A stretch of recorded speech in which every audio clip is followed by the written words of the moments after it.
photographer and videographer. Due to the pandemic, the industry I work in has essentially evaporated. The former event industry professional, Stephanie, went from being booked and busy to out of work and struggling to pay rent. Talk a little bit more about our demands as a campaign. I applied for rental relief in the summer of 2020, and I didn't hear back for 6 months. In this time, my roommate and I were really struggling, and we ended up leaving our apartment out of fear because we were worried about accumulating more debt, and our lease was expiring, so we didn't know what to do. She didn't know it then, but found out that decision disqualified her from being able to actually get the rent relief.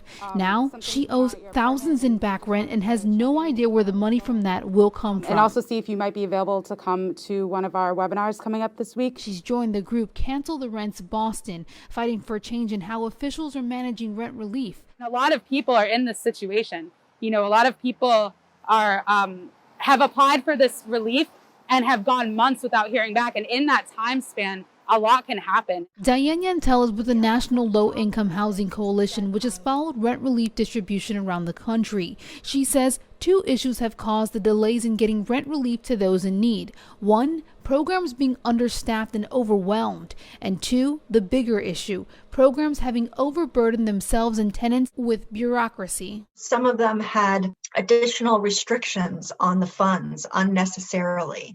Some of them required an hour-long intake interview and a 55-page application. While delays in rent relief have so far been limited to a handful of states that added extra requirements for the funds, Yantel fears the issue could now become far more widespread, since on the last day of the Trump administration, the Treasury Department issued new guidance for the $25 billion in rent relief it's releasing. It is unfortunately and unnecessarily restrictive. It's requiring localities to have really burdensome documentation requirements, including some that could be do long-term harm to tenants, like requiring eviction notices in hand before people can receive those funds. We'll be urging incoming Secretary Yellen to rescind this and start over. Otherwise, many could end up in someone like Stephanie's shoes, out of a home in the middle of a global pandemic, even though help was supposed to be available.